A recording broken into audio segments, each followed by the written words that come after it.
2, 3. This is the Big Nerdy Podcast where I have forgotten our intro because we just recorded it. Okay, hold on. Okay, I got it. He's tweaking. He's tweaking, y'all. Big Nerdy Podcast. This is the same one. I don't know why I'm forgetting it now. That's hilarious. Big Nerdy Podcast for every week. This brothers duo gets together, discuss the box office, latest film, TV scoops, our latest movie or show review. What we're getting to next. Do you need to do it? You just Yeah. did it. I don't know. What you do? Should we just roll in the movie? No, we keep doing it. Okay. We'll do it again. Okay. No. 1, 2, 3.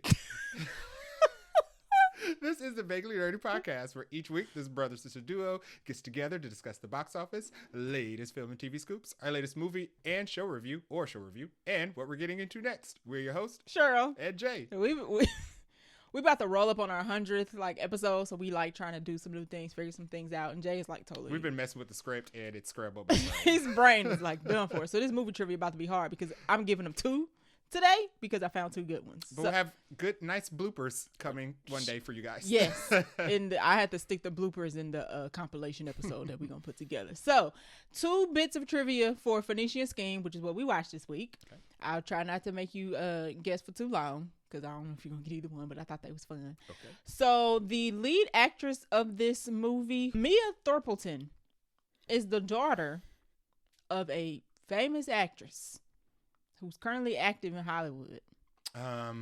You know who it is? It was, is it Kate Hudson? No, but you close.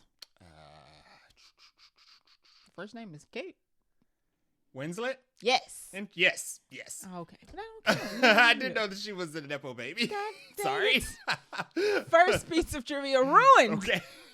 Anyway, yes, she is Kate Hudson. Kate Winslet.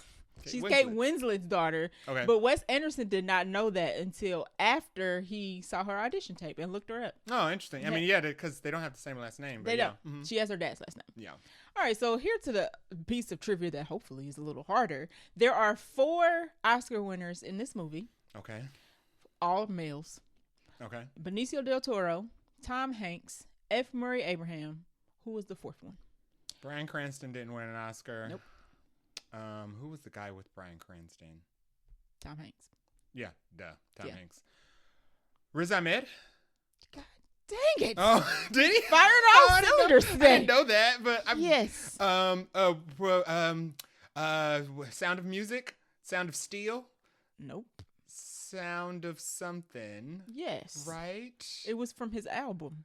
He won. Oh, I didn't know he had an album. He won. He's also listed as a rapper according to Wikipedia. Oh, okay. He won an Oscar for Best Short Film for a film from his album.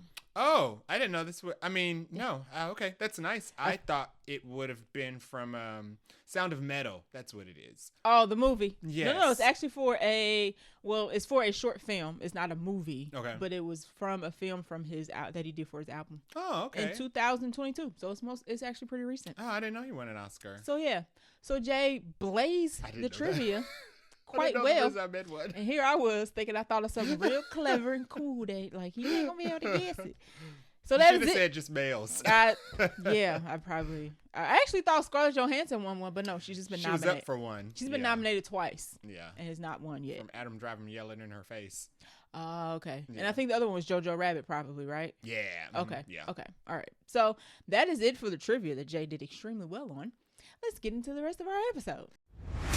Welcome, fellow movie buffs. I'm Jay. I'm Cheryl.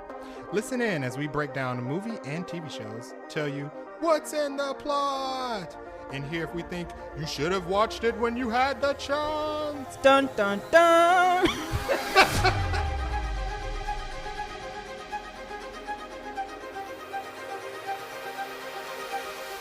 All right, so we actually have a pretty short agenda this week, but we'll get right to it. We have a new movie coming out from Robert Eggers, 1 trailer in the trailer park, so vacancies is we have nothing but vacancies. And then a couple bits of Buncha-Crunch, so let's start off at the top. Robert Eggers, who most recently did Nosferatu, which we reviewed on our podcast, you go check that episode out, is going to do a Christmas Carol movie, which sounds right up about his alley.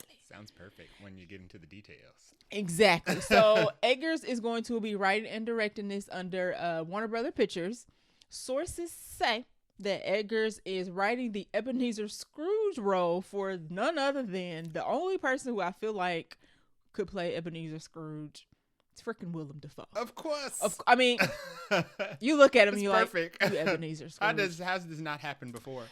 That for one, Mhm. and because Robert Eggers has also done the Nosferatu? outside of Nosferatu. What's the other ones? Northman? Northman and Oh, The Lighthouse, okay, which was also Willem Dafoe. he's known for like horror, I guess. Like period, not Yeah. horror, but like really, really accurate period films. Yes. Yeah. Yes. So this is not going to be your warm and cuddly and fuzzy Christmas Carol movie. Yeah. This is going to be like probably dark. If you don't know what Christmas Carol is, this is where Ebenezer Scrooge comes from, and he gets visited by the ghost of Christmas past, present, and future. So the ghost is gonna be creepy. Who's gonna be the ghost? Who knows? The world is Kate just, Blanchett. the world. Oh, that would be different good. if he didn't do them all males. Yeah. I like that. Yeah. I like that. So this is probably gonna be a horror movie. It's got to come out during it's Christmas. Not only is it gonna be a horror movie, it got to come out during Christmas. Like Nosferatu. I mean, it's called a Christmas Carol movie. So this, I mean, sign me up. This is busy. I don't know when he's gonna have time to do this because he's doing Werewolf. Yes. He's doing his Pan's Labyrinth remake, or no, not Pan's, but Labyrinth remake. Yes. And this as well. So Werewolf is next. That's what he's planning to shoot later this year. You're right. I don't know where this is fitting, but they trying to lock him up. Right. But I like the concept of this. I mean, I was kind of sold when they said Willem Dafoe was going to be Scrooge. I was like, oh, well, sure. Yeah. Once I saw that tidbit, I was like, yeah, anybody can make it as long as Willem Dafoe is Ebenezer Scrooge. Right. Hopefully he doesn't like Nosferatu, but that was Nosferatu's storyline of him being in love with a woman. So that's fine. And it got real like sexual. Hopefully Christmas Carol don't. Think about that in Christmas Carol. Some directors like to just add stuff, and I'm like, why do you need to add that? So hopefully he don't add nothing that don't need to be there. I don't recall any innuendo. Exactly. So I'm on board. It should be introduced. I'm on board unless he adds something that don't need to be there. So yeah, I mean, everybody kind of knows what a Christmas Carol story is. I wonder if he's gonna change it up as far as the ending or how it goes. We'll see. Yeah, we'll see. I mean, it's still got to end happy. It's still about Christmas.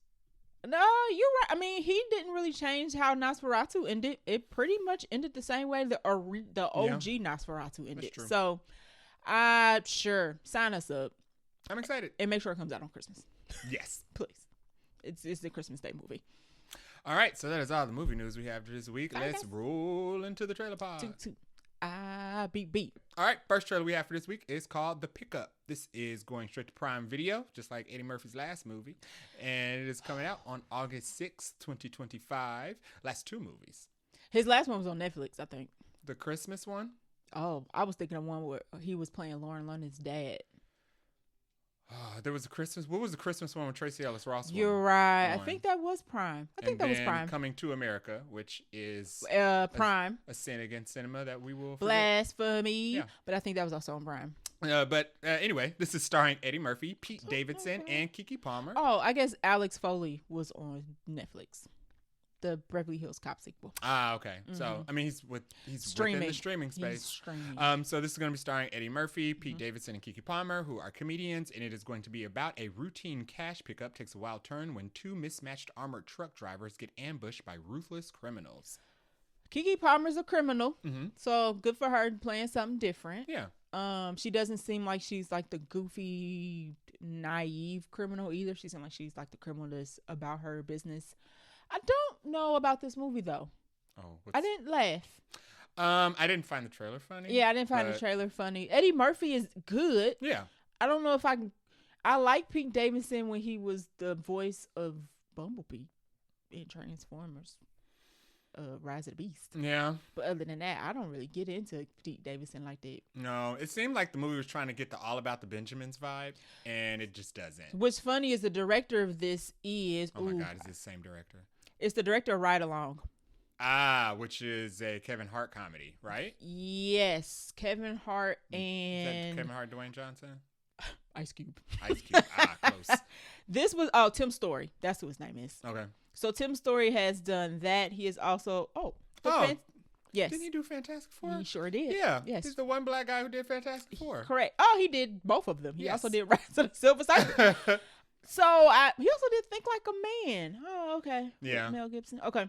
So this is more of a ride along kind of movie for sure. Yeah, that makes sense. Yeah. You got two knuckleheads together trying to do something, and some hijinks ensue. Yeah. I might watch. I don't know. We'll see how people think. I don't know if I'm gonna commit to this or not. We'll see what people say about it. Now, normally I'm one to judge a movie based on what if I want to see it or not. But I don't know. Time is precious. It looks fun. Yeah, it looks like a regular fun time. Eddie Murphy's carving out a space in the streaming space for him. He's still funny, despite what the movie comes across as. He's still fun. I mean, he's still. And his movies do well on streaming. Like he's still Eddie Murphy. They get high views and high minutes, and they're usually like number one on the charts upon release. So I want him back on the big screen though, in something. Spike. Ryan Coogler. The streaming lane is a new lane. You can just be the king of streaming Martin now. Scorsese.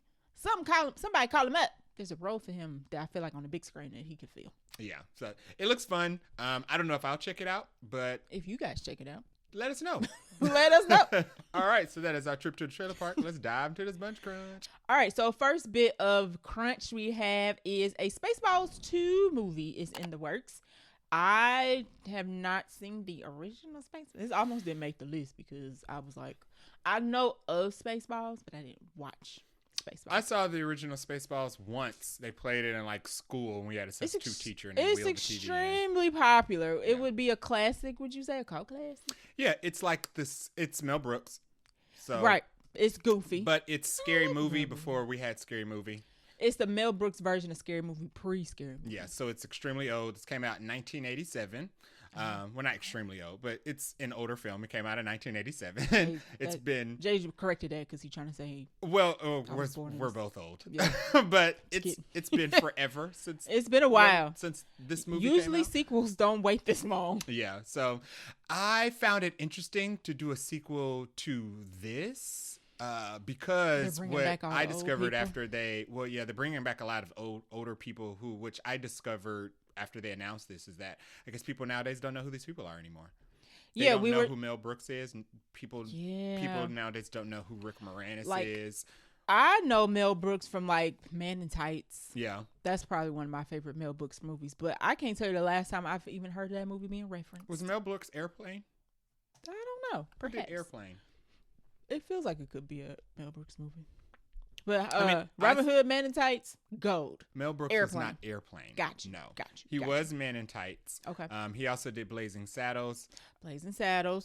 But yeah, a lot of people didn't know who Mel Brooks was, which I found that very surprising. Yeah, they also announced that Bill Pullman would be returning, and that reignited the conversations about people not knowing that Lewis Pullman and Bill Pullman are related. Because Lewis Pullman will also be in this. Because people have not seen Independence Day, so they don't know anything about Bill Pullman playing the president. Back in my day, Bill Pullman... Independence Day would play on TV every Independence Day. Yeah. But kids these days don't watch TV. Yeah. So they missing it. Yeah. Which is sad. Y'all need to make your kids... I feel like as a parent, you should make your kids watch particular movies. And Independence Day, Jurassic Park, movies like that would be on that list. Yeah, like film study movies.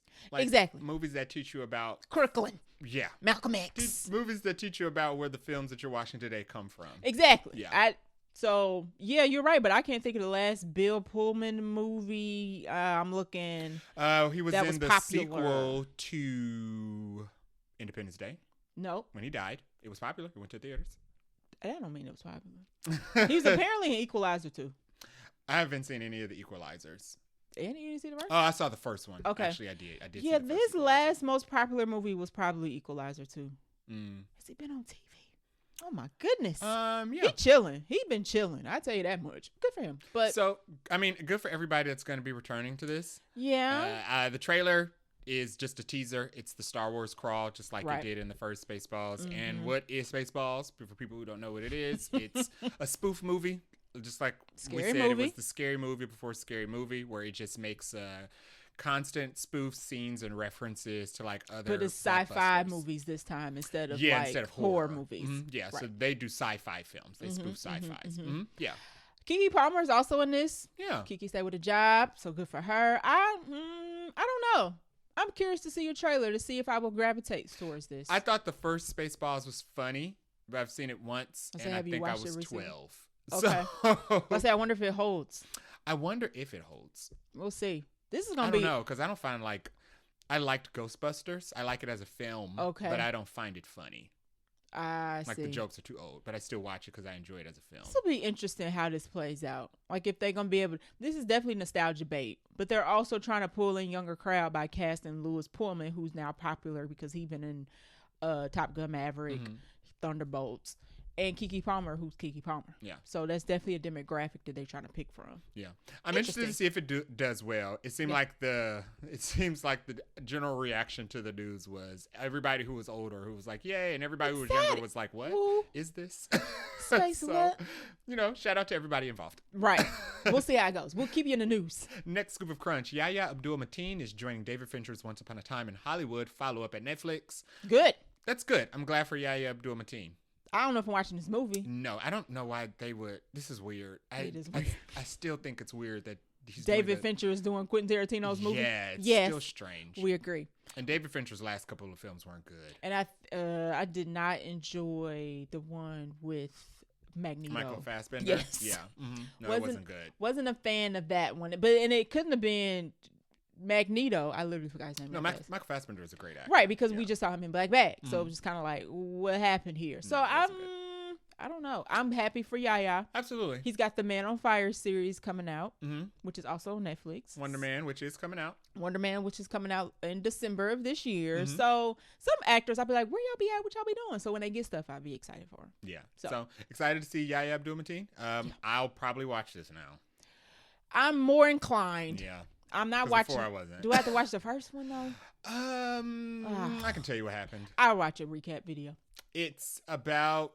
You already told me. Yeah, and the whole Manson subplot. Yeah, stuff, exactly. So yeah. We'll see. Good for him though. Next scoop of crunch and last scoop of crunch is James Gunn confirms Wonder Woman films are in development at DC Studios. A film. Yes, one. Paradise Lost is still in the works at WB. Under their HBO Max umbrella, which maybe not. Yeah, okay. What's going on with the Warner Brothers right now? I didn't put that on the list. I thought about it. I was like, I'm very confused. Too much. Because this might all change. Yes. very so soon. WB split their movie studio from their TV stuff. So it's going to be WB and HBO again. I think they're going to be considered separate because HBO's all TV stuff, and WB's DC Studios will be the movie side. So you're right. They might be on the opposite. So it's just going to be on HBO. Yes. So, but that makes it interesting. So does something from a movie move to a TV if they like separate? Well, now does it matter since they're in separate studios? Does Paradise Lost have to be connected to anything that takes place in the DC Studios films? That's a very good point. Because they're under different studios now. They said they're splitting studios. They are splitting. I don't know, man. I don't know. My news about Wonder Woman was, of course. Yeah, licensing and rights are very confusing. Yeah, how those are divvied up. Absolutely. Of course, they're making a Wonder Woman movie. People were kind of like reacting to this news as if it was like news. It's like they're not making a Wonder Woman movie. How they gonna make a Justice League movie, which we all know they gonna do, without Wonder Woman? Yeah. That's not making sense. So people were nominating their faves, who they want to see as Wonder Woman. I didn't see no good ones. I saw 3 good ones and I thought was good. May Calamawy, who was in Moon Knight. Okay. And got her scenes cut out of Gladiator 2. Yep. I think that she would make a good Wonder Woman. I like her. A really good one I saw was Adria Arjona.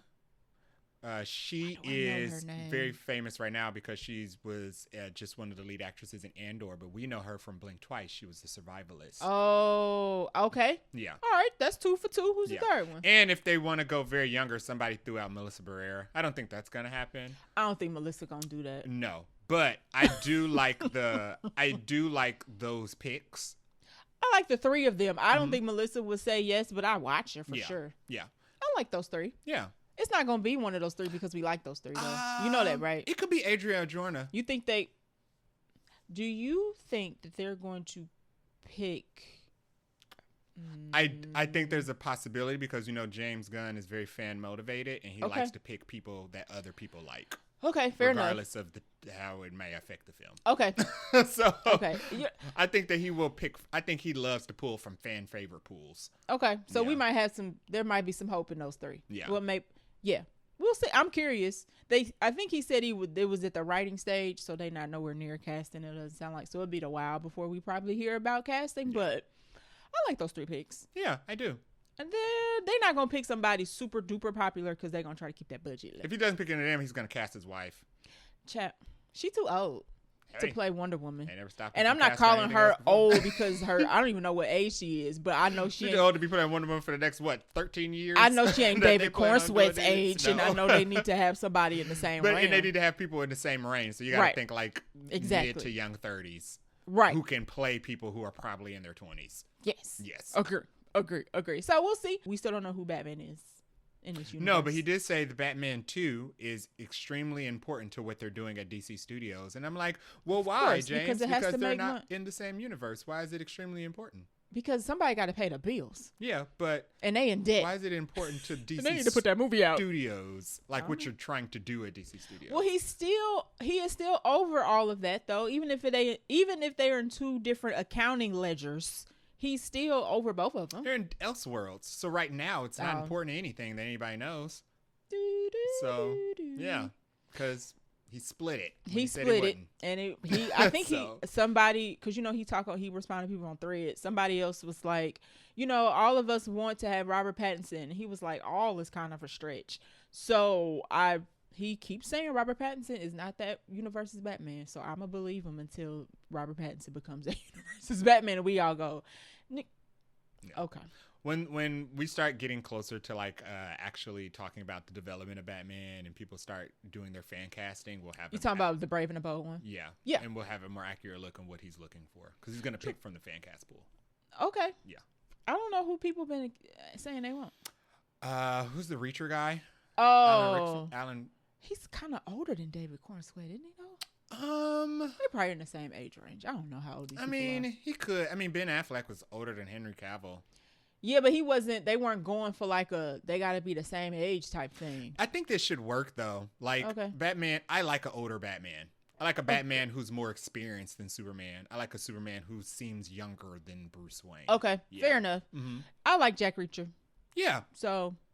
Yeah, sure. He's good. And we liked him in Titans. Yes. Yes, he was a great Hawk. Hawk? Yeah, Hawk and Dove. What's his name, Hank, though? Yes, but Hawk and Dove are superhero characters. I thought his name was Hank, though. His name is Hank, but he was Hawk. I just thought I made that up, but you're not right. Okay. Anywho, that's what we have for DC news. We still don't know we know they're coming to SDCC for Peacemaker, but I don't think they bringing nothing else.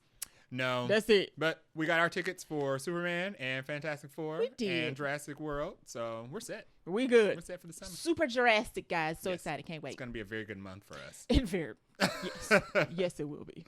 All right. That is all our movie news, Trailer Park and Buncha-Crunch. We're going to take a short break and get into our review for The Phoenician Scheme. Yeah. This week, we watched The Phoenician Scheme, which was released May 30th, 2025. It was directed by Wes Anderson, who is the director of The Royal Tenenbaums, which is what I am most familiar with, The Grand Budapest Hotel, which I have not seen, and Asteroid City, which is on my list to see, even though Jeff Goldblum spoiled it. So, these movies have a very particular style. So, if you've seen Royal Tenenbaums, then it's exactly like that same aesthetic and style. Yeah. But we'll get to that when we talk about our review. Cast and characters for this movie is a lot. Let me think about how I want to do this. I'm just going to run down the actors. I'm not going to say who they play. Okay. Because it's a lot.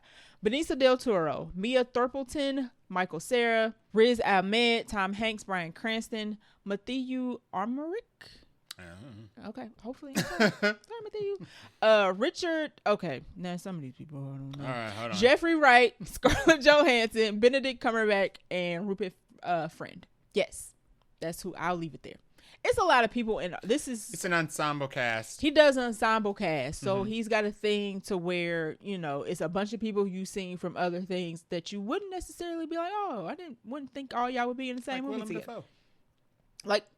Yes, Willem Dafoe is in this. He has one speaking Bill line. Murray is in. There's a lot of people in this that are not even on the list that I just read down. Who else? Is it somebody else I forgot? I think that's the only big notable one. But okay. Yeah, a lot of these are probably actors and actresses who've been around for a very long time. Who was the guy who will get? Oh, okay. The Richard Ayoade guy who played the head of the militia team or whatever. I was trying to think of what else God, his filmography. I mean, his Wikipedia page is long. Yeah, as he's heck. been, like I said, a lot of people have been around for a while. And been in a bunch of other things. I guarantee you've seen at least 2 movies from somebody that's in this movie. Yeah. For sure. So, going back to the facts and figures, this movie's an hour and 45 minutes, which is good. I feel like the length was just right. Budget of $30 million, which is funny considering all the people in this. It was only $30 million? Yeah. Box office right now is $21.8 million. So, great. Shout out to everybody involved. Hopefully it makes it as close to making at least his production budget back. As long as it's out for another week. Right. Listen, when I booked our tickets, I tried to book our tickets on like a Monday, and it wasn't even on Showtime's up yet. I was like, Dragon kind of killed everything. "Woo, this is about to come out of the theaters." But Wes Anderson is not known for blockbusters, so this wasn't ever going to be like $100 million movie. Ratings: cinema score is a B-. Rotten Tomatoes, critics gave it a 78, and audiences collectively given it, or they've rated it a 71. So, feels about. I feel like if you don't know what kind of movie a Wes Anderson movie is, you might be kind of like, what the heck? Yeah. But it sounds right. It sounds right for this kind of movie. Yeah. So, Jay, you want to hit us? Good luck hitting us with the plot. So the plot of the Phoenician Scheme is that Benicio del Toro plays Zaza Corda. Yes. Who is an international businessman / scammer. Yeah. I was going to say, he is not straight and narrow. Who goes around making funny business deals with a lot of very rich people and then disappears, leaves them in the dust. He has a lot of different ventures and properties and capital in various places. Yes. And he is constantly under the threat of assassination. Yes. So he has reconnected with his daughter to make her his heir so that his plans and his assets are secure in the event of his inevitable untimely death. Right. It's the best I got. In case one of the assassination attempts actually are successful. Right. And then hijinks and shenanigans. Yes. ensue. Constant hijinks. This movie ain't nothing but hijinks. Yeah. Which was good. That was a plus. Yeah. So let's get into our non-spoiler thoughts. You want to go first? You want me to go first? So I already said this. If you've never seen a Wes Anderson film before, this movie might be kind of weird to you. He does have a particular style. You have to be an actor who can be a little quirky. Yeah. Because every character is quirky. There is no character that's just normal. Yeah. Even the characters that don't talk. Like this character, Benicio del Toro's character has 9 sons? Yeah. 8 or 9 sons. And even off screen, something a little wrong with them kids. Yeah. You can tell. So the movie is written, it's a very quirky movie, but if you like that kind of style, I feel like you would enjoy this. I like the plot that Jay just described. It is very hijinks ensue type movie. He is I guess I didn't realize from the trailer that Benicio del Toro was he a bad scammer. He ain't got I think even in the movie he says, I don't have no morals. I don't have a conscience. And he doesn't. That's how he operates. So the fact that he has a daughter who's a nun plays real well into his whole plan. So I thought the plot was interesting and how the movie played out was pretty interesting. Benicio and Mia played a very good father-daughter duo with a strange relationship. Yeah. Like he obviously did not raise her after a certain point, but he knows they both know each other exist. Yes. But it's been it'll go years in between when they actually seen each other. So they play that very well. And then I also thought that Michael Cera was actually very good in this. I can't think of the last thing I've even seen him in, but he was good. All of the side characters that we were introduced to all play their parts really well as well.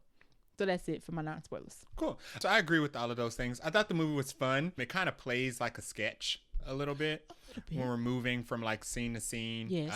And it also plays into a sketch a little bit because the sets are very set up like stages. Yes, they don't seem like they're in the real world all the time. Yeah, everything's very practical, and sometimes when they shoot something directly in front of it, it looks like they're standing in front of a set on a stage somewhere. Yeah. And they don't try to hide that fact, and I liked it.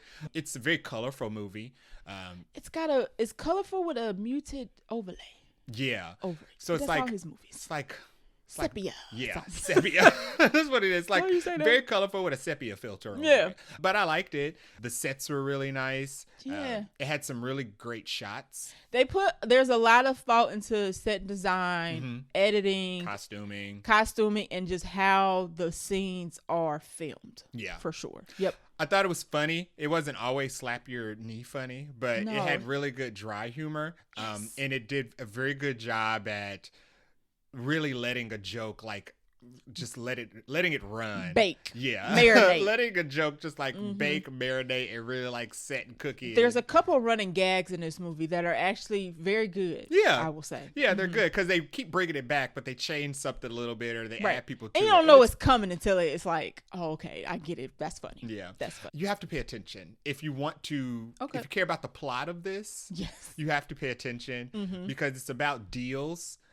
Financial and deals. He's trying to get a couple millionaires, I guess, because it's the 50s, 60s, to try to pitch in on this scheme. Yes. And you have to have like a little bit of knowledge. You have to know math, and you have to have some understanding of like numbers, right? And economics. You have to understand what a gap is. Yeah, you have to understand that when they say something, that means it's bad, and when they say something else, that means that's good. And you don't have to be like a mathematician, but you need to know that like percentages are a particular way for a reason. Or something. Yeah, you have to have a little bit of experience with like people who making deals, Yeah. want to know when somebody's being sketchy or when it's why would somebody will pull out of an investment.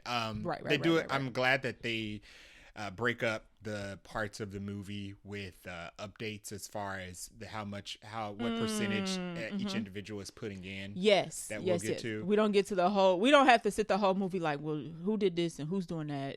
They kind of tell us as the movie goes. Yeah, I thought the acting was really good, and I think the characters had really good chemistry. Yes, I didn't feel that the movie was slow. No, it's not. It's not an action movie. No, I guess it's a drama, but it's got a little bit of. Do you call it action? No, I don't know what you call it. It's nonstop.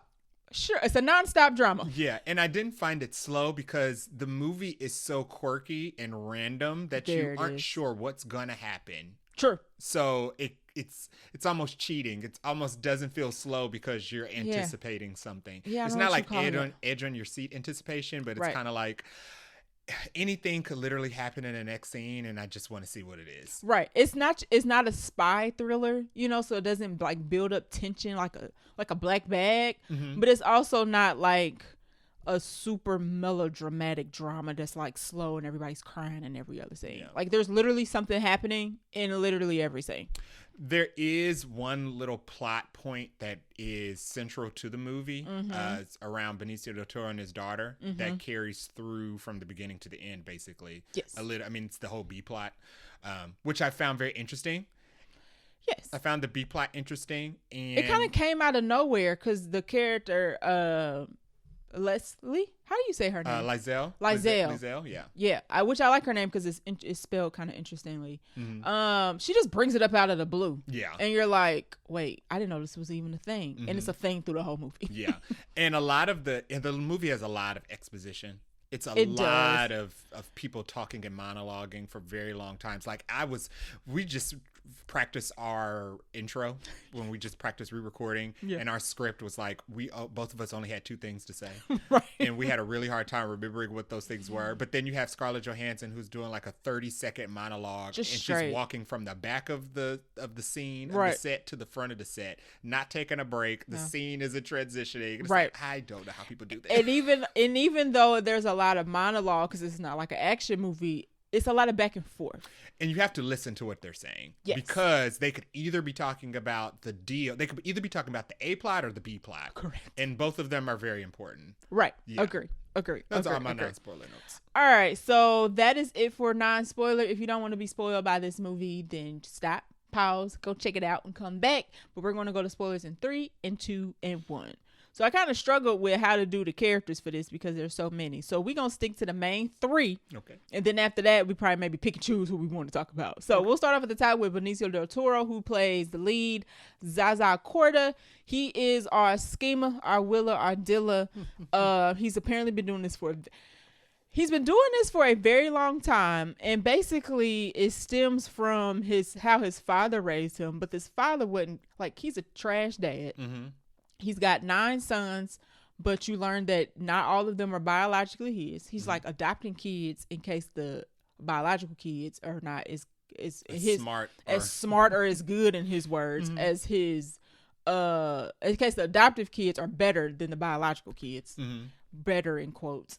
He's just very hard-nosed businessman about his business, but he's been keeping tabs on his daughter because I guess she's the oldest, by the way. The daughter's the oldest. The rest of the kids is like 12 and under, which I didn't realize until they introduced the sons. The way they introduced the movie, talking about him having 9 sons, you think that they're older, and it's strange that he's giving it to his youngest daughter. Right. The daughter is literally Leslie is literally 20 something. Yeah, she's young. She's like 21 or something like that. So the kids ain't even old, but his character does have a bit of a character arc in this because he starts out sleazy, 100% about business. The sons that he has live across the street. They don't even live with him. He's got the help taking care of them. And he's like, before I die, I just want my life's mission to be fulfilled. So he brings his daughter and tells her, you can't be a nun no more because I need to give you my assets. And as we said in the previous episode, nuns can't be having no assets, but he wants her to fulfill his legacy that he's built up for himself in case one of his assassination attempts will go through. Yeah. But his character, the movie is a lot about the character arc of him not being such a trash person and him rebuilding his relationship with his daughter. And Benicio del Toro, who I have not seen in anything in quite some time, I realized. I can't even think of the last thing I've seen him in. Sicario. I didn't see Sicario. He was really good in Sicario. I need to watch it. It's on my watch list. He does it very well. Yeah. Like I've forgotten how good Benicio del Toro even is as an actor because I haven't seen him in a while. I was like, you know what? You still good. Yeah. You still pretty good. But he plays a good, like, I'm not gonna call him a good dad. He plays a good character who's a schemer who about his business, who don't care about nobody. But he got a little bit of a soft spot for this one particular daughter who through her he attempts to become like a better person. Yes. So that was good.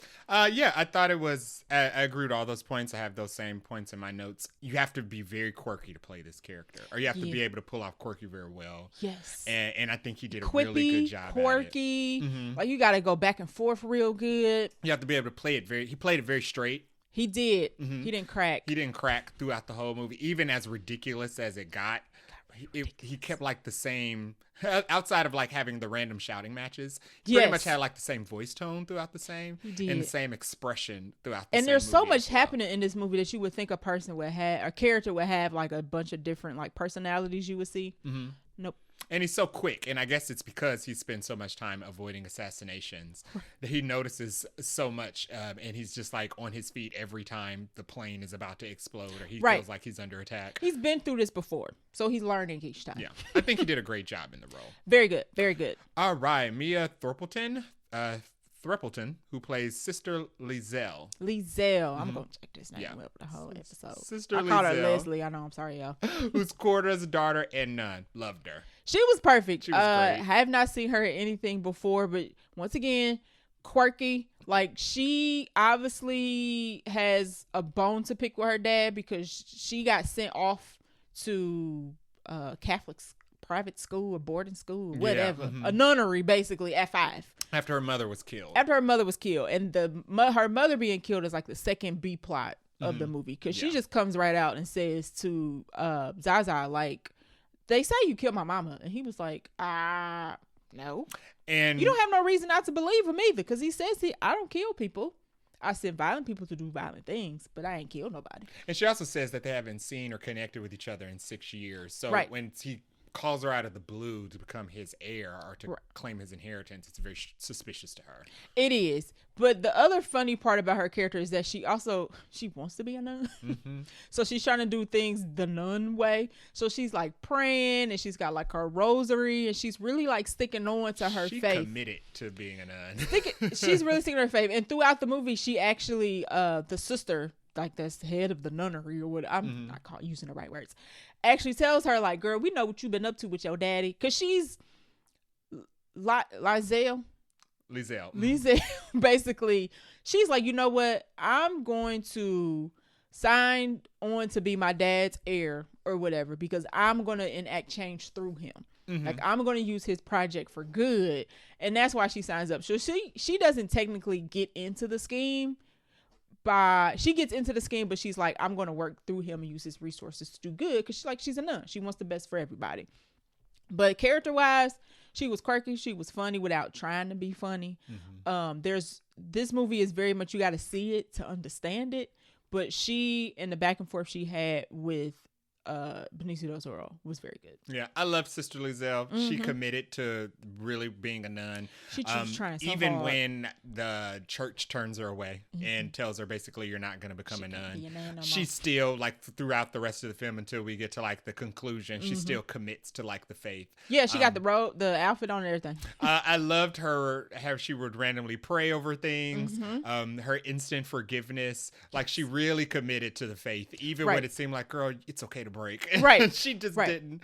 That And was also funny. I think they did a good job with giving her a character arc. You would think because she's a nun or she's trying to be a nun, she's already a fully fleshed out character or you know, a well-rounded character because she's becoming a nun. Right.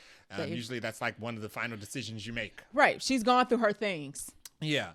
But in this movie, her path is not of the faith. No. That's not the path that she's supposed to be on. No. So I like the little things throughout the movie that they change about her as it goes. It starts with the rosary, how they upgrade the rosary. Yes. Then she get a diamond studded rosary then she gets a diamond studded pipe from a prince. from a prince. But then she starts to begin drinking, and the alcohol content in her drinks goes up more and more each time. It's a beer, then it's champagne, then it's hard liquor. She has, I guess that's another running gag, is where she's like, I've never had hard liquor but wine, communion wine. And then it's like, I never had hard liquor but wine and beer. And then it's wine, beer, and champagne. Right. And everybody in the movie, she drinking whiskey. It's like, girl, now you know. Good. It was like, okay, so you have a character arc here because you weren't supposed to be a nun. You're supposed to be out here in the world. And I like doing good in another way. When she meets Mother Superior's like, I'm returning you to your family in the wider world yes, where you belong. She sure did. Because she told her, she said, you're trying to change, but you're a rich girl. And that's what you need to be. And it's okay to follow that path. It doesn't make you a bad person, or it doesn't mean you don't have faith. I forgot she told her that. You can follow the path that's more natural to you. That's true. And I thought that was good. I like that they gave her a character arc. So she wasn't just there to like berate her father for being awful. She actually learned from her father that she can do things a different way. She can affect change in a different way. Right. They were actually learning through each other throughout the movie. Yeah. Learning from each other and then learning about each other. Yeah. Through the whole movie. Because she had a couple scenes like, is he always like this? Yes. What is going on? And she's extremely smart. We'll get to that when we get to Michael Cera. But she's also extremely intelligent. And the last thing I'll say is that I liked that through her, he became a better father to the sons, because it seemed like they didn't have dinners until she came around and was like, you need to start eating with your sons. And then it seemed like he would start to teach his sons lessons or give them like little tidbits of advice and stuff. And it's like, it didn't seem like you ever talked to them before she came around. He was literally adopted and having kids. Yeah. They was living across the street. So they became more of a family, and they didn't make it the point of the film, but like you kind of notice it. Effect. Yeah, you kind of notice it as the story goes along. It's like, okay, they're getting closer and becoming like more and more like a real family. Yes. And then by the end, it kind of starts to make sense. Yeah, I like that. I did like that aspect. So third main character we'll talk about is Michael Cera, who plays Bjorn. Bjorn is a tutor, at least at the beginning of the movie. He's a tutor because Zaza likes to learn. Like, he likes to learn about, I guess, insects in this particular instance. He says something along the lines of, when I'm not doing something, I'm being tutored. When I'm not doing a business deal, I'm like learning something new. So he's got all these books and stuff, and every time we see him being still, he's reading. So he brings Michael Cera along because he needs a administrative assistant on their travels to go fulfill his scheme out. And turns out that as Bjorn and Lizelle, I'm just gonna call her Mia, are having beers. She's having her first beer experience. She starts to think that like Bjorn's putting on an act. She's like, because he's very like modest, but he's also honest, and he's got like a world view, but it also seems like he ain't been nowhere. And that's what he's like a nerd, but like well versed. I don't know. That's what we mean when we say that the movie did a good job at letting a joke like cook or really set in, because I didn't get it at first when Liesel kept saying like, is this a joke? Is this an act? Right. And then she even asked one of the kids. Yeah. She was like, is this for real? I didn't get why she kept saying, I mean, because he was weird. But he was kind of weird. It made more sense story-wise later on when we find out about Michael Cera. Right, which I guess we can say for the end. Yeah. But Michael Cera does very good at playing Bjorn. Yeah. And he is tasked with, after they leave and he's officially the administrative assistant, he's not the bug tutor no more. Mm-hmm. He's in charge of like a case of money. Yeah. And another running gag through the movie is Zaza will ask Bjorn, like, where's the bag at? And he'll be like, oh, oops, it's in the taxi. Mm-hmm. Or, oops, I left it back here. He literally tells him, like, you are not to leave this bag anywhere. You are supposed to be one with the bag. And Bjorn keep leaving it behind. He does. It's like, Bjorn, if you don't get that bag, he gonna kill you or something. Like, would you get it together? So Michael Cera played a very good job. And then when we get the true reveal of Michael Cera's character, he does a good job of playing that one too. Yeah. So I was like, you know what, Michael Cera, I like you in this. Yeah, it's I good. More than I thought I did. Yeah. So he did good too. So so like we listed off, there's a bunch of different characters in here. Is there anybody who stood out to you in particular? So I guess we can just run down the names of the people he's doing a business investment with. Okay. So the side characters who we mentioned, Riz Ahmed, Tom Hanks, Bryan Cranston, Matthew Almeric, who was the villain in Quantum of Solace, James Bond, the sequel. And Jeffrey Wright and Scarlett Johansson. These are all names of people we know. These are all people. And Benedict Cumberbatch, yes. These are all people that he is trying to get to invest into his industrial scheme, which is to basically build like a city. He basically wants to build his own everything. Yep, build his own city, and each one of these people are part of a city. So like the tunnels, the waterways, the dam, the transportation, the land, the whatever. They have agreed to invest like 25%. But there's a gap that Benicio del Toro needs to fill. So he's trying to rework the deal with all of them. So we hop to each person as he's trying to like reconfigure the deal throughout the movie.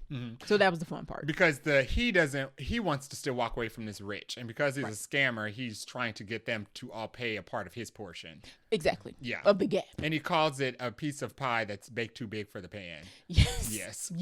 And if he can't get the money, he has to literally give up everything he owns, all his investments. Plus a little more that he said is like an infinite amount that he don't even know the bottom of. In order for this scheme, it's called a scheme, but it's actually, I'll call it a city. In order for this city to actually take off. Right. So basically we get introduced to all these characters as he goes from place to place to try to get them to agree to him fiddling with the contract. Exactly. And of course he fiddles with the contract before he gets there. So it always erupts in tension. Right.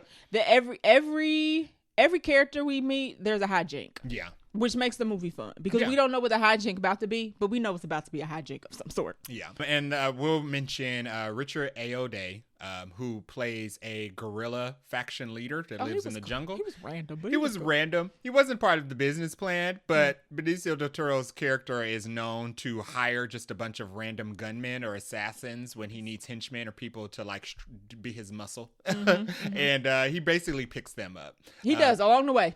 Because they're not really interested in money, but they are interested in the fact that he is running a scheme. So against the rich.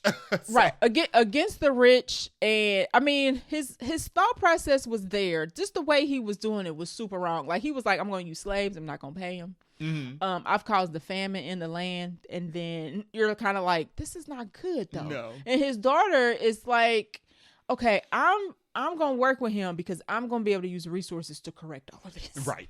So the whole movie, we're like, you're like, do I want him to succeed or do I not want him to succeed? Right. Because this is crazy. So I also point out Rupert Friend, who plays Excalibur, who is a government agent. So the U.S. government is trying to sabotage Zaza's plan to take him down. I've never seen him in anything, and he's about to be in Jurassic Park Rebirth. So I was curious to see how I would like him. He was pretty, I mean, his role's not super big, but I thought he was pretty cool. Yeah, he was good.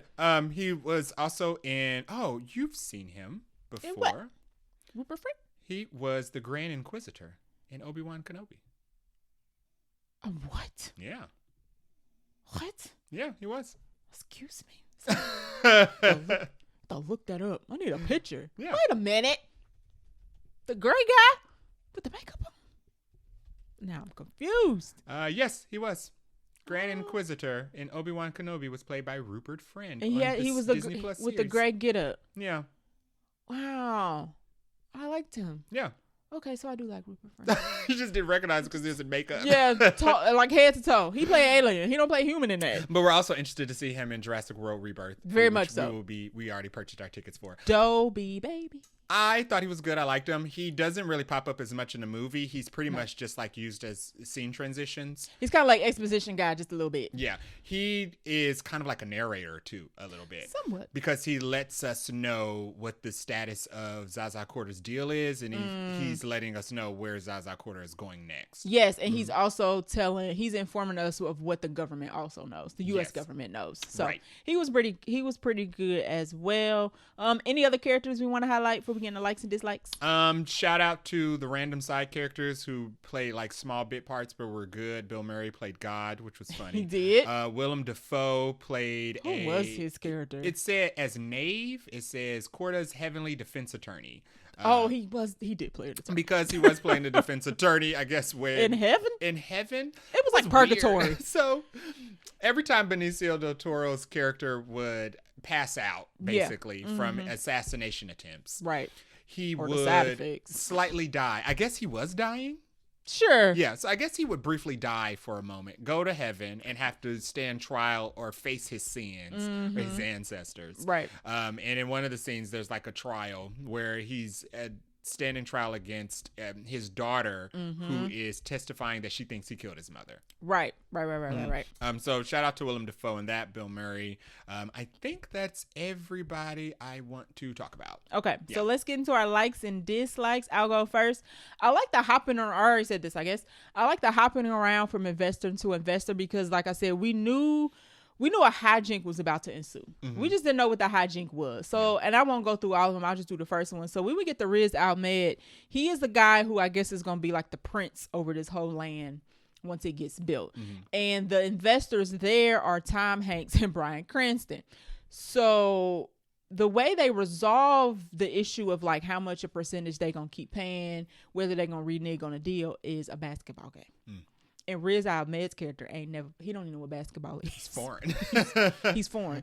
And Zaza Benicio del Toro's character don't play basketball. Right. It's like the least thing he know how to do. But Tom Hanks and Bryan Cranston are like all-stars. Yeah. Okay? They like shooting behind their head with their eyes I closed. guess it's supposed to be like this American thing, so all Americans are just amazing at basketball. Yes. Is the joke. Right. So, like, that was the one hijink. And then we get to the next one, something else pops off. And then when we get to Jeffrey Wright, there's another one that pops off. So I like the fact that the movie kept, even though it's not an action movie, it kept the quirkiness going because you just didn't know what was about to happen next. And I like when they got to Scarlett Johansson, it was just, she was like, I'm not paying for anything.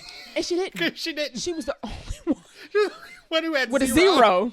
Because each one is supposed to pay 25%. And as we flip to each hijink, they give us an update. They'll cross out 25 and put what the actual person met. So some of them was like 20. One was like plus 3.5. Whatever. Scarlett Johansson was 0. And I feel like that was the quickest visit. We were there. She was like 2 minutes. 2 minutes. And she said, I'm not doing it. She said, I'm not doing it. Goodbye. Right. And that was it. It's like, how much she get paid for this? She was like, even if we get married, I'm not doing it.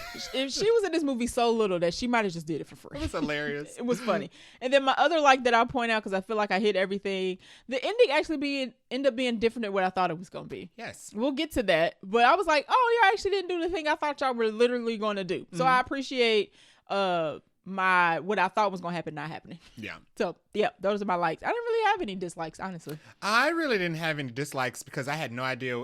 We went into this movie as saying this is a new experience for us. Yeah. You've seen the Royal Tenenbaums. I have not. So long, though. So long. So this is my first Wes Anderson movie. So I went into it blind, ready for a new experience. So I didn't have a lot of dislikes. What was there to dislike? I didn't know what I was going to get. I enjoyed it. But like we said, we talked about the sets. We talked about the colors. The actors and the costuming was really good. It had really good comedy.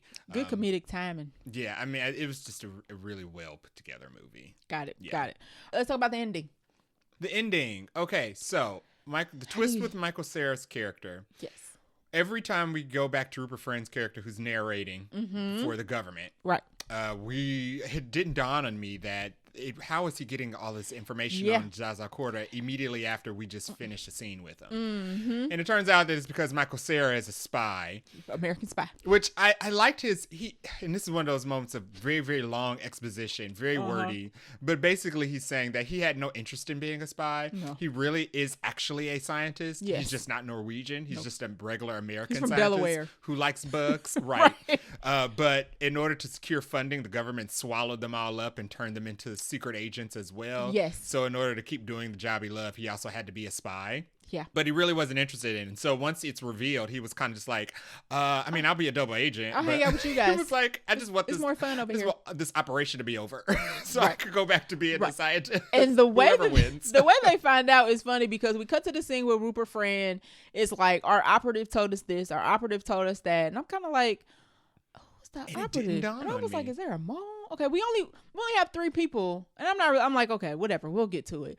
And then there's a scene where on a private plane and Michael Cera character Bjorn is tapping, just regular tapping, as he's chilling in the back of the plane. And Mia, the daughter, turns around and goes, it's Morse code. Yeah. I can't remember what he was tapping. He's fiddling with it again. He's fiddling with it again. And she was like, why are you tapping? He's fiddling with it again in Morse code. Mm-hmm. And he's kind of like, what do you mean? I'm just tapping. Mm-hmm. So long story short. She taps it back to him. Right. And I'm like, what the heck is going on? The planes end up crashing and then another assassination attempt. Yeah. They all survive, which I was like, how? But I didn't question it. I kept it moving. And that's when they find out all of his passports end up falling out on the ground. And they're like, she was like, I was right. Something is weird about you. You're a freaking spy. And he's kind of like, oh. And he was like, going to just walk away. And they were like, no, wait a minute, come back. Yeah. Explain what's going on here. And that was a great payoff to the is this an act joke. Yes. Because I didn't get it at first. And then I was like, oh, she's smart. She really caught on to the fact that, no, this is disingenuous. Right. So he acted like in the earlier scene when she drunk beer for the first time. He was like, he got drunk. And she was like, oh, you drunk off 3 beers. That's kind of weird. Well, he wasn't drunk. He was faking it. Right. So it was just like. She was like, is this an act? Right. She was like, you're drunk off 3 beers. How is this possible? But it's because he was faking it. That's why she thought it was weird. Yeah. So after it's revealed that he's a double agent, he's not a double agent. After it's revealed that he's a spy, he's like, I'll be a double agent. Right. So the last person they have to get to is Benedict Cumberbatch. Doctor Strange. Who is his half brother. Yes. Zaza's half brother, and is convinced that he is the one who murdered Lizelle's mother. Right. Because word around town is that because Zaza's been married so many times, he just kills all his wives. But he's like, no, I've never killed any of my wives. They just 3 previous wives. They die. I can assume they probably die from like failed assassination attempts. They end up being like, I'm guessing that's what it is. Unfortunate bystanders right. to that. But he did lose his last executive assistant. So the A plot and the B plot kind of come to a head because Benedict Cumberbatch's character is the last person, the last investor on the list who they have to visit. Yep. They're trying to get him to put in the highest portion because at this point he's had to reduce so many different portions from everybody else's investment. Right. But also he's brought Lizelle there because he wants her to confront him about murdering her mother. Right. Which he did. So it's very confusing. So what I got from it was Zaza made up a lie. Zaza knew that his wife and Benedict Cumberbatch were sleeping together. Yeah. In order to break them up, he made up a lie that she was also having an affair with his assistant at the time. Right. And in retaliation, Benedict Cumberbatch killed them both. Yes. Okay. Killed the assistant and the wife. Right. So but won't admit to it.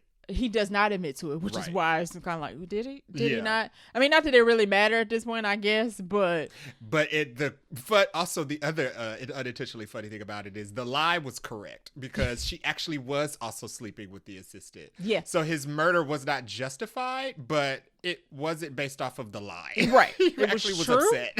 Yeah. It was weird. And Benedict Cumberbatch, like the way he explains it, you kind of like, Man, what? It's very because neither one of them.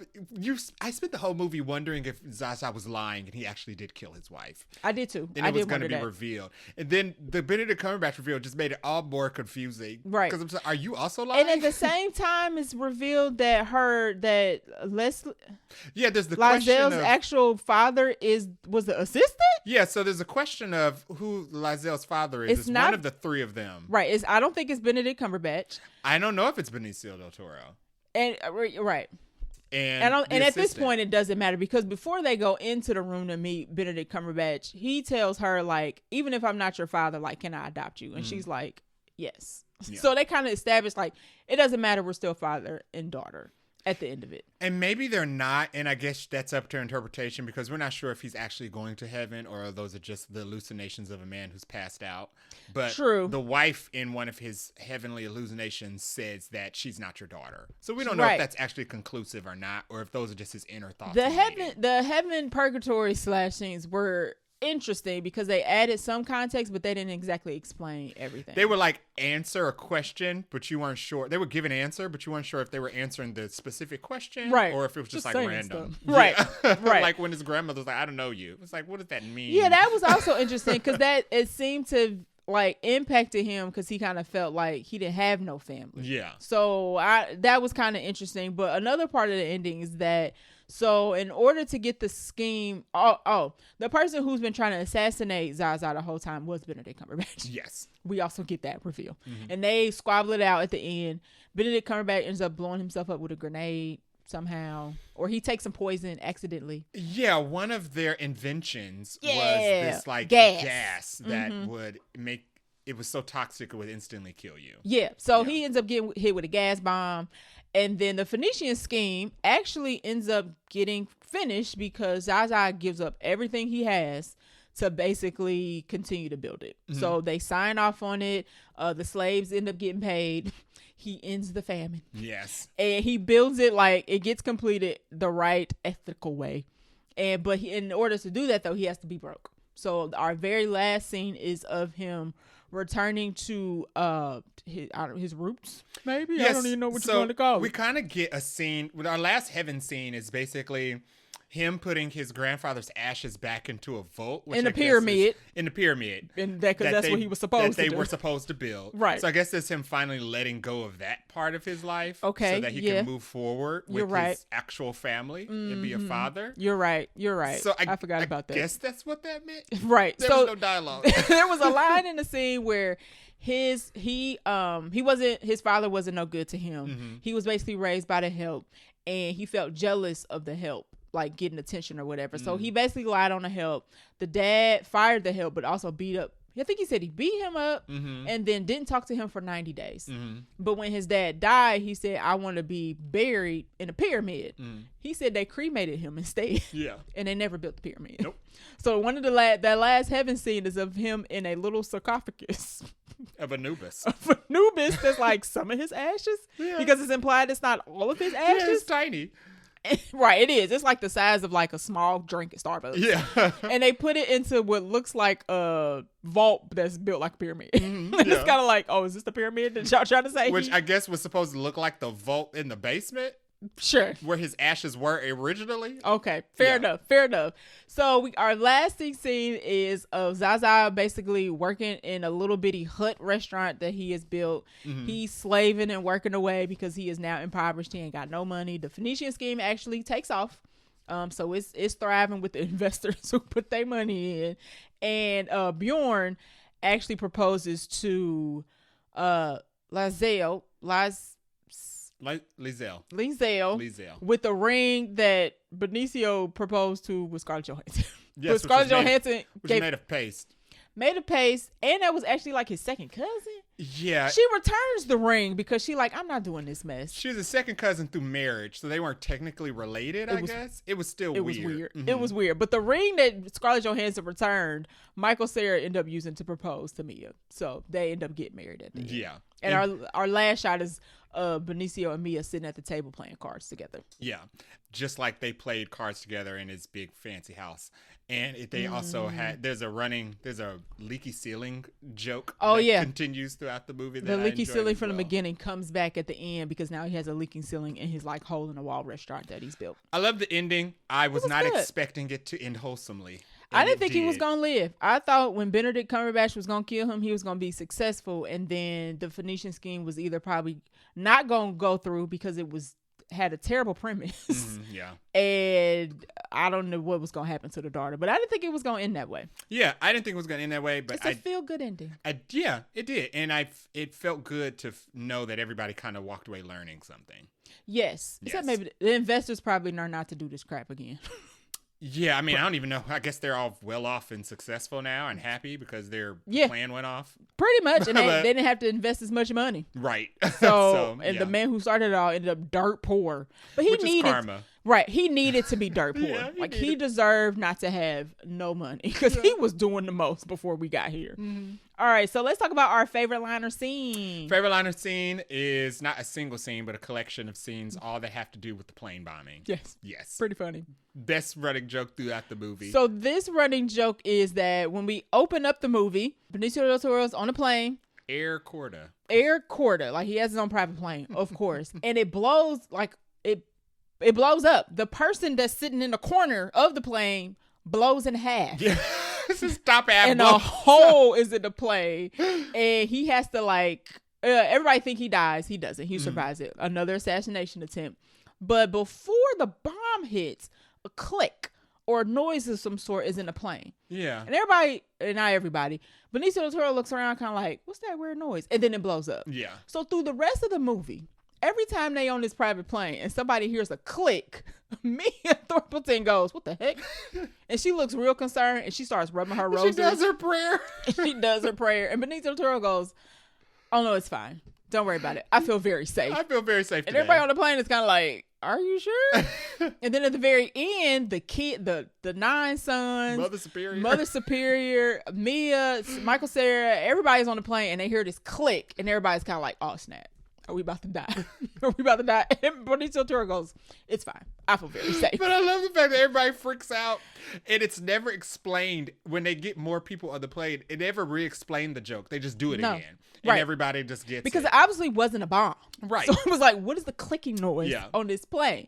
So that was funny. I will say that I actually thought the fight between Benicio del Toro and Benedict Cumberbatch was funny. That was funny. Because they're like two very older guys. Benicio done been through some things, so he kind of like limping over. His arm is in a sling, but they like sliding around these expensive fancy shoes around this castle. They just look real goofy. Yeah. Trying to kill each other. And I thought that was also pretty funny. Another really good funny joke was the constantly testing the drinks for poison. Oh, yeah. That was funny. Which was hilarious. That was funny. Every time that somebody would bring him a drink, they would drop a little thing in it to see if it turned red. He'd be like, see poison. To see if it was poisoned or not. One of the poisons was like champagne that they have for breakfast. It's like, who poisoned it? Yeah. I mean, it turned like red wine. Imagine champagne going from regular to red wine. That's how poisoned it was. There were a lot of little funny gags in this, like not in your face, like goofy comedy, but just like real well written comedy. I enjoyed the scenes with Lizelle constantly doing a random prayer over things. When they have another failed assassination attempt in an elevator, which they showed in the trailers, and the guy takes a suicide pellet, dies, and she like sprinkles holy water on her and prays over him. That was pretty funny. It was still funny in the movie too when we saw it. When she finally finds out that Benicio del Toro didn't kill her mother, but had something to do with it, like did the setup, and she like smacks him across the face, instantly forgives him, then prays over it. Right, she did it twice, and I like the camera because we see it through Benicio's point of view when she slaps him, so the camera like whips to Jeffrey right and then whips back, and then it whips to Jeffrey right and then whips back, and it does it so fast. You're like, oh, that actually probably kind of hurt. That probably kind of hurt. So yeah, I like the way this movie is built and edited and put together. It was different. The last funny thing I liked, which was interesting, was in the final heaven scene when they put Benicio del Toro's father's ashes in the pyramid. Yeah. And early in the film, he asks her basically like, what did she pray for? Yes. What did she say exactly? Yeah. What did she say? What did she pray for exactly to win the basketball game? Because we actually don't ever see the conclusion of that. We just get the next scene and we hear that they won. Right. But at the end of the final heaven scene, she tells them that she says, God doesn't actually answer my prayers. She says, I'm pretty much just up here talking to myself, pretending. And she says, and then once I'm done, I'd end up doing whatever I think is the best thing to do anyway. Which I thought was pretty cool, because it's kind of like, you pray, you might not hear nothing back, but you might have a feeling of like, yeah, I should go ahead and do this. So I thought that was interesting, because she was kind of like, I don't hear anything. I just do whatever I think I do whatever I thought he might have said. And I liked that, because I think it brought them kind of level when she said that, because the whole movie, he kind of felt that religion was like this like extreme thing that he couldn't be a part of. And she was just telling him like, just do what you think is best. Right. She was like, and it's usually what I thought that I was going to do anyway. Yeah. She's like, it's not witchcraft. So she did say that. She did say that. So I like that. All right. Do you have any random thoughts? First random thought is that Willem Dafoe? It was Willem Dafoe. Didn't know he was going to be. He showed up a couple times. He did. It was great. Had some. How did they convince Mother Superior to get on the scheme? I assume that Mother Superior was really just money hungry. She wanted the money for her nunnery. Yeah. She was like, you can't be a nun, but we'll take your funds continuously. And I love when Lizelle was kind of like, so does God love me or want my devotion or my money? And Mother Superior was like, I can't answer that. And then Lizelle prays. Right. It's just like, just pray about it. What does he tell you? I like the shoebox. Oh, the fact that he had all his things in a shoebox? All his plans, instead of being in a binder, he has all his plans in a assortment of different decorated and sized shoeboxes. Yes. It was, they didn't explain why it was shoeboxes, but I guess it was the 50s. Made for a nice set piece. Right. Yeah. It made it interesting. I'm going to give it that. Oh, and the last running joke would be the crossbow.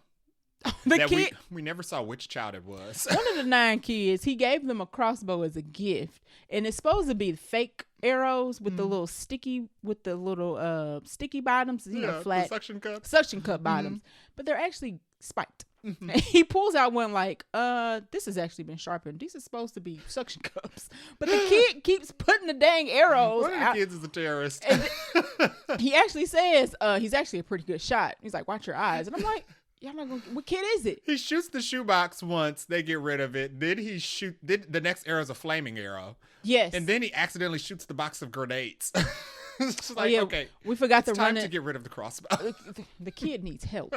And the other running joke was the grenades. Every time we go to one of the investors, he says, "Would you like a grenade?" And they're like, "Yeah, sure," like a gift. Because he's an arms dealer, so I guess it's just like a souvenir to have a grenade. I guess it'd be like if Tony Stark gave you a missile. Okay. Would you like a missile on your way out? Sure. I own a Stark Industries missile. Right. Who can say that? Thank you. Right. Put it in my closet for safekeeping. All right. Are we ready to talk about the ending? We just did the ending. You mean the I'm sorry, our rating. Yes. I was like, wait a second. It's the ending of our review. Yes. Right. Yes, I'm gonna give this. I really like this. I'm gonna give it a 5. Yeah, it's gonna be a 5 for me. It's funny when I put our stuff on Letterboxd, I see what everybody else giving, and I'll be like, dang, was we too harsh? Did we like this too much? We are do our own ratings, okay? Yes. Letterboxd is very frou-frou bougie, but I don't have anything I did not like about this movie. It's 5 Nicole Kidmans.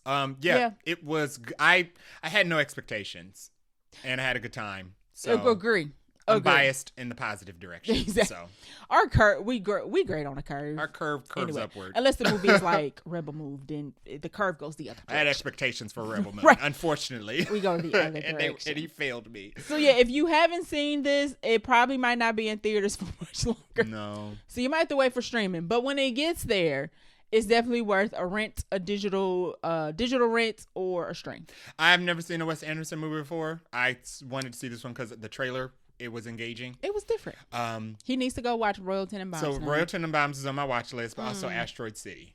Because said that if I like this, it would open me up to wanting to see other films. I would probably watch Asteroid City now. Yeah. For sure. So good job, Wes. Check this out. Phoenician Scheme in theaters temporarily. For now. For now. All right. What are we watching next week? Next week is a spooky. Yes. Next week is 28 Years Later. Lord Jesus. I need to watch 28 Days Later sometime in the next 5 days. So we'll see how it goes. I don't even know where I can watch that. Remember, it wasn't like available for a minute. 28. days later. Oh, okay. I'm was like, is that a excited. streaming service? You should watch the first one. I will. It's good. It is scary, but not super scary. It's just remember they're not zombies. They're people with rabies. Okay, that's supposed to help me not think like of a mutated form of rabies. That's a zombie. It's literally what a zombie is. But they don't eat you. They kind of just like pull you apart. Oh, difference? So, different. Yeah. Okay. No cannibalism. That makes a difference. Being pulled apart and being eaten regular are gore. not that far apart from each But other. I'm excited about it. This movie looks like it is going to be intense. I feel like my heart is just my heart rate is going to be high for the whole however long the movie is. Yeah, even the trailer is like unnerving. Any of the scenes in the other movies when one of the crazy people enters the scene, because they run, they're quick. Yeah, so it's kind of like not like a slow chase. You got to be quick about it. So it's very intense. I'm interested to see it, and I'm interested to see if this movie is going to give us any insight of where they're going with the next two. Oh, I would hope so. Yeah. They better. Yeah. I mean, they got to for us to go watch it. Like, because now that we know that this is supposed to be a trilogy, I want to know what what's next. Yeah. And I want to know if the only thing we haven't seen about the promotion is remake. So. Oh yeah, Jack O'Connell is supposed to be like super terrible villain in this, so I want to know what that's gonna look like. So yeah. So I'm looking forward to be terrified. I'll put it that way. All right. So thanks for listening to our episode. If you like our show, please give it a share. You can give us a review on Apple Podcasts or on our website, vaguelynerdypodcast.com, where you can also leave us a voice message, which we will play on the episode if it is polite. If it is not polite, I will try to get you fired from your job. Yes. You can follow us on social media. On Threads and IG, we are Vaguely Nerdy Podcast. On Blue Sky and the Bird app, we are Vaguely Nerdy Pod. You can send us an email for any questions, comments, concerns, or recommendations at vaguelynerdypodcast@gmail.com. And if you are listening to us on a podcast app, you can watch our animated show on YouTube, where we are also Vaguely Nerdy Podcast. And last but not least, if you would like to make a monetary donation, which will go to our hosting fees, we are on Ko-fi.com at Vaguely Nerdy Podcast. Until next time. Bye. Bye.